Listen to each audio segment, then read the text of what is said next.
So this session is very relevant, planned just a couple of sessions before lunch.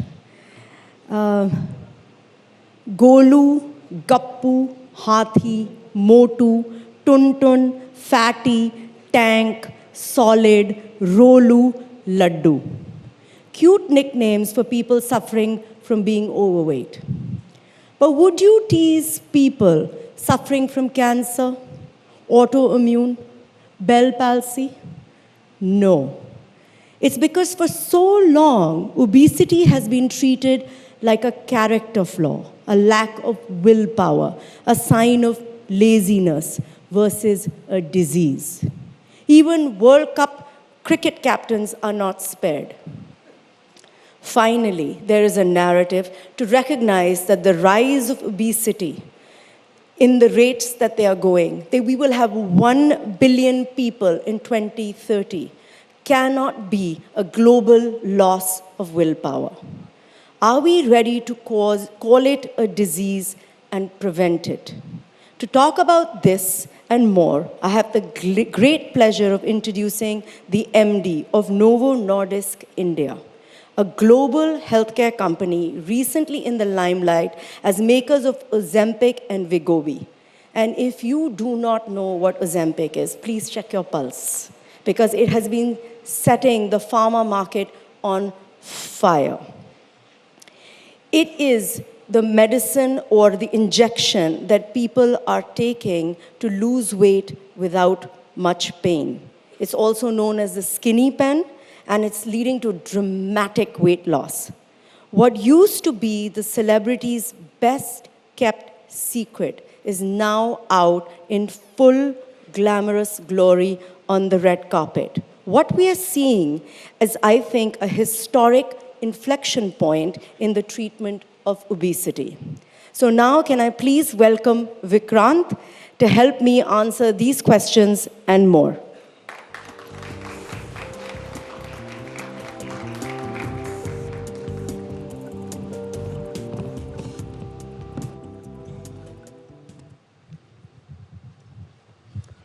Vikrant, your company has taken center stage in calling obesity a disease, and it has been researching obesity for the last 25 years. What are your main insights or takeaways? Thank you very much, Kalli. And I was there in the last session where, Guruji talked about, or Swami Giri talked about, Shanti, sabko chahiye. And I think swasth bhi sabko chahiye. These are two things which everybody aspire.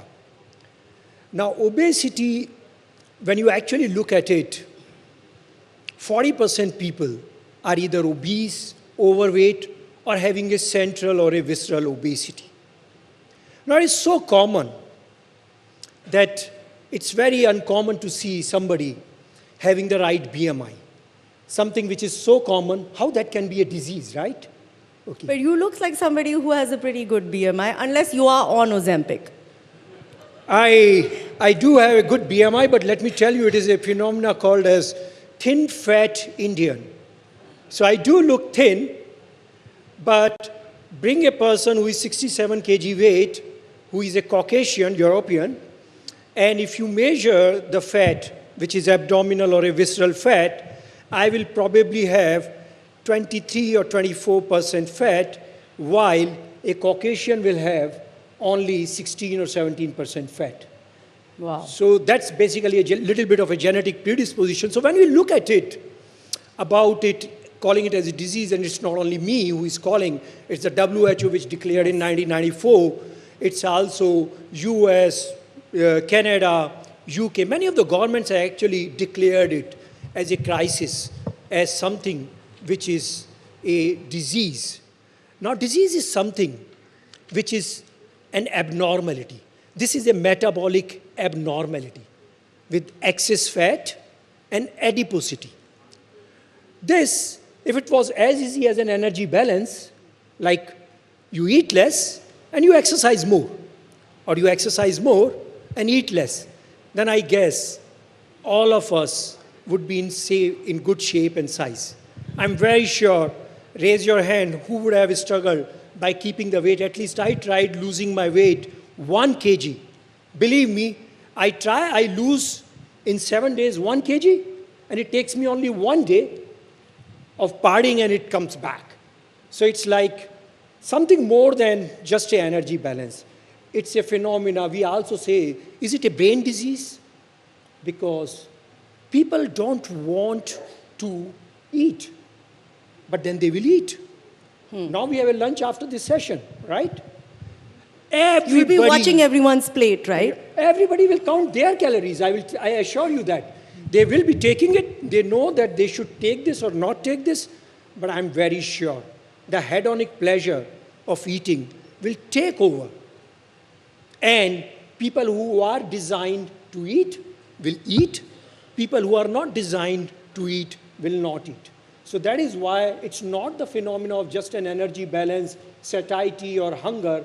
It's much more than this. It's a ghrelin, it's amylin, it's GLP-1, it's somewhere in the brain, hypothalamus.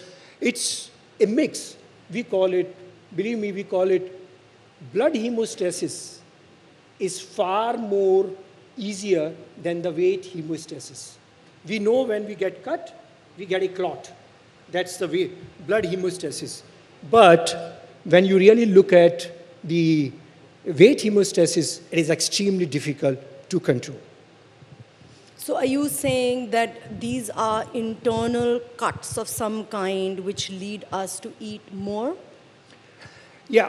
See, if you go to the prehistoric, era, we were all designed in terms of going for hunting, getting our food, right? And storing that food also. You know that food was scarce. The famines were very, very all around the world, specifically in India. We have this something called as thrifty genotype. And now when with the urban lifestyle, with the green revolution, food is actually becoming cheaper and cheaper. If you see the inflation of most of the commodities, you will find that the food has one of the lower inflation. It's not that inflation is not there, but lower inflation. Getting food is much more cheaper than anything else. Now, when people are eating, it's not something which is in their control. It's like smoking. When they are smoking, it's not something they can stop on their willpower. You just now said, 1 billion people cannot be losing the willpower, right? So something beyond the willpower, something beyond the energy balance, something beyond normal weight hemostasis, which happens, which just distort the metabolic state of a human being, and because of this, the weight gains. So is our lifestyle basically working against us? Because one of the things that they say is good for weight loss, and it's been said in ancient Indian health texts as well, is that eat with the sun, right? Sun rises, sun sets. Lots of people want to avoid dinner. How do you meet people? How do you entertain? What do you do? So is our lifestyle working against us? And what do we do about that? Actually, not only lifestyle, I think we say the kainat is working against us. Right from getting up, in the air-conditioned home, when you get out of the car, get out, you are actually in the car. Again, in an office, you are actually sitting. Good lunches. Come to the Bangalore. I am actually sitting in Bangalore. IT city, 81% people have got central obesity or obese because they are coding all the time. They have got fatty liver. So everything is against the nature of the old human being, which was basically hunting. The moment we actually shifted from the hunting to agriculture economy and could produce from the same hectare, from the same acre, rather than 10 kg grain, we could able to produce 50, we could able to produce 100, we could able to store at our home. Similarly, we could able to store in our body also for that particular rainy day. So I would say that, yes, getting up and eating with the sun, I think it just is against today's lifestyle. That is why I would say that fighting against obesity is not as simple as actually everybody thinks. So one of the things, or this question was further on, but since you've raised this idea that we were hunters, so we were active, right? One of the criticisms of the medicine is that it actually doesn't change people's lifestyle habits because it makes it easier for you to lose weight without exercising and without actually fixing the type of food you're eating, though it does restrict the quantity of food you can eat, right? So how do you respond to that criticism? Because it's not actually, the medicine is not going to take us back to a hunter-style lifestyle. I don't think so. It's a criticism. I think it's a very important element. Lifestyle, exercise, and diet is actually very integral part of human being. I call it ABC: attitude, behavior, and choices. They are also very important determinant along with this medication. This is not a magic pill, Kelly. This is not an excuse that I can party and I can take an injection. This is actually a medicine. When you cannot change your weight and you are obese from simple diet and exercise, then this medicine comes as a rescue. This medicine, what it does is, when you are actually hungry, then what happens? Your metabolic rate also decreases, right? And when the metabolic rate is also decreasing, you actually feel more to eat. Now this medication comes and says to the brain that please don't eat. This actually reduces the gastric motility of the food. So a sense of fullness actually comes across. So when this comes, it just helps in terms of, weight reduction. So it is actually a part and parcel along with diet and exercise. It's not something, we don't say that, it is something you can say it has to be abused. Right. So from what I've read, you need to have a BMI index of over 30 to qualify for Ozempic. And that at that weight category, you have a very high fat content. And again, one of the concerns with the use of Ozempic is that it's an insulin sensitizer, so it leads to muscle waste. And as a result, you lose muscle, and then, okay, you've lost weight, but overall now you have even more fat than you started off with. How do you respond to that? See, when you try to lose weight, even with aerobic exercise, like if you run, of course, when you lose fat and you also lose muscle, right? Similarly, with this medication also, when you are actually losing, you are losing because what's happening is because of this medication, it's stopping you to eat. So that means you will also lose muscle. Muscle loss is a phenomena which is to the tune of 30 to 40%.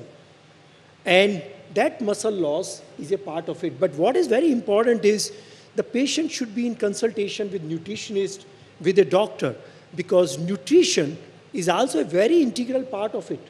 Macronutrients, micronutrients, they have to be taken care. It's, again, medicine is not just alone in this game. When somebody is going for weight loss, it's a 360-degree approach along with doctors and patients. And it has to be also individualized. And it has to be very patient-centric. It's not something that somebody can just go to the pharmacy and get this and do whatever and take this injection and can then further blame this injection, for weight loss. I think nutrition is very important part of it. Diet is very important part of it along with this injection. Suppose a person is losing muscle, then of course they should be taking a little more higher protein diet. And then their muscle loss will be truncated.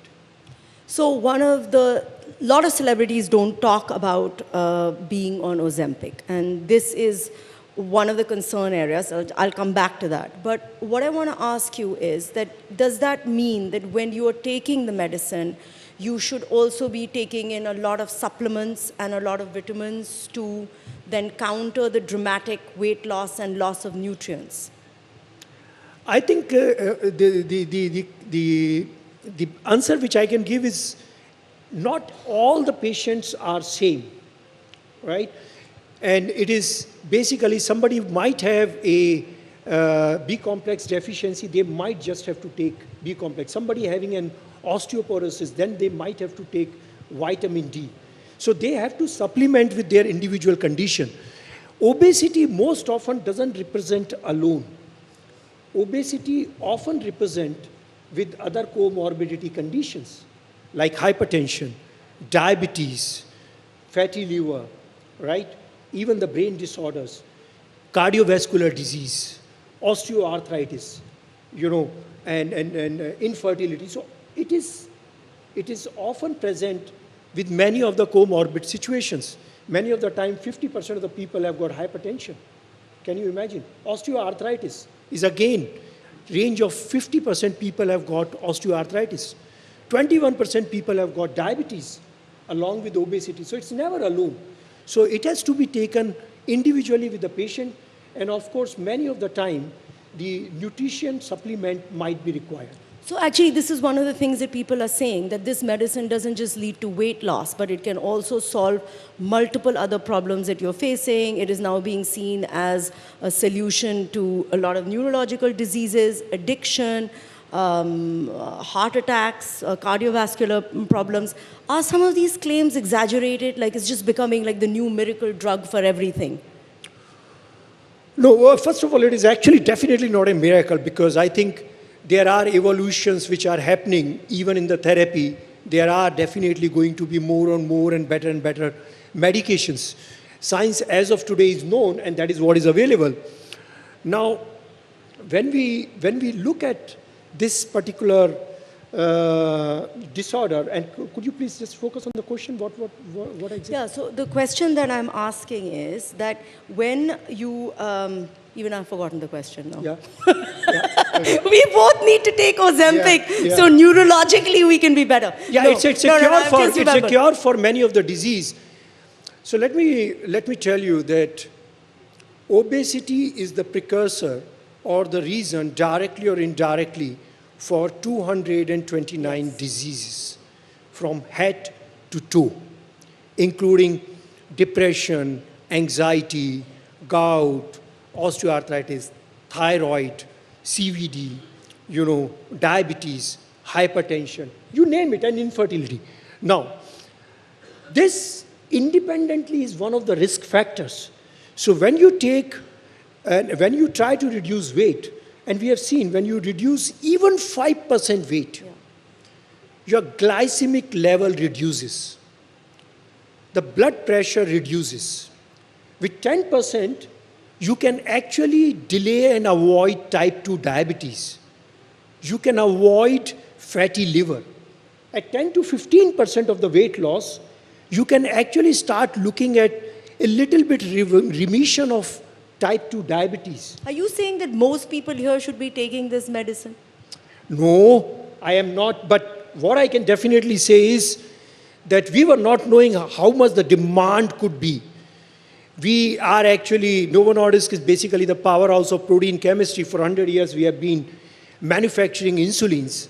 And we definitely take pride that every second person on earth, they take Novo Nordisk insulin. And it's not a new molecule, by the way. Yeah. It's GLP-1, the class which is there, it is actually 30 years old. So it is not something new. It might be new in the arena in terms of when people know about it, because some of the celebrities have made it famous. But it is a class which is there for last 30 years. The semaglutide injectable actually is as old as 6 to 7 years in the market. So it's not something new. In India, we launched oral semaglutide. That itself is now 3 years old. So it's not something which is actually coming just around the corner. But it's a molecule which is actually quite old, quite established in terms of getting onto the treatment, first for diabetes, and then we saw the result in obesity, and that result, when it came on obesity, we were surprised that the demand was much more higher than what we actually thought. We should have calibrated that what kind of a demand is going to be there when 1 billion people are getting affected by obesity, and at least an overweight condition, then I think demand is... So this is one of the things that is happening. A lot of celebrities are taking the medication, but not a lot of them are talking about it. There's still a stigma about taking the medication and losing the weight. It's seen sort of cheating. Some of the visuals you're seeing behind us are celebrities who've actually admitted to using the medicine. We have a whole lot of celebrities that we think may be using the medicine, but they're not talking about it. Why is this medicine seen as cheating? When we take statins or we take medicines for controlling diabetes, it's not seen as cheating. Maybe one of the reasons could be they just want to pat their back that they have got the fantastic genes, and sometimes, people just want to say that my genetic pool is coming much more stronger. But I appreciate you actually coming out and talking about your own story, and how you have struggled with the obesity in terms of, if it is never easy in terms of losing weight, you actually come back very, very fast, because losing and coming back is the phenomena, we call it obesity cycle. And probably people who are overweight, they actually try at least 4 times in a year to lose weight, but seldom they actually achieve. So that's one of the things about weight loss, right? And which is what I wrote about many years ago, but I'm not talking about it anymore, is that you yo-yo diet. And most people here would have been on a diet to lose a couple of kilos and then maintained it for a little while and then put it back. What is the research that you have on relapse? And does your medicine prevent relapse? I think relapse is the phenomena which is there with most of the metabolic disorders.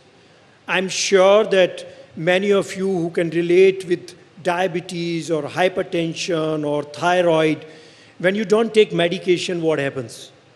Basically, it comes back. Your T3, T4, TSH will actually come. Your diabetes blood sugar will increase if you don't take your medication, you don't take your insulins. And similarly with hypertension. So likewise, in this disorder also, when actually people try to control with diet and exercise, and I think the success rate is not more than 3 to 6% in terms of reduction of the weight with diet and exercise, though it is very, very important. It comes back because it's a catabolic stage. So body reads very simple. Body has lost the weight. Body is reading that I'm into a catabolic state, I need to fight back. It's a survival instinct of a human being. This is how we survived.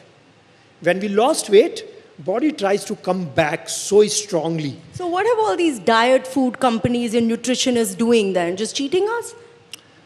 See, when you I'm not saying that, taking some less calories, I think what is required, because often we eat more than the calories we require. We try to measure our calories. I wear this band just to measure my calorie uptake. But most of the time, by the time 12 o'clock, you realize you have already taken half your calorie for the day. And that's quite a lot. So when you do diet and exercise, everything is going against you because your hunger hormones are catching up. They are saying, please eat, please eat. Your metabolic rate is reducing. For the same exercise, for the same walk, you are actually spending less calories. Now these two things, when they happen, when you are taking less, then the moment you eat, it will just level it up. And it is the major nature of the human body. So is Ozempic a forever medicine then? I would say that it's a long-term medication like any of the metabolic disease. And as I reflected and I said that ABC, the attitude, behavior and choices.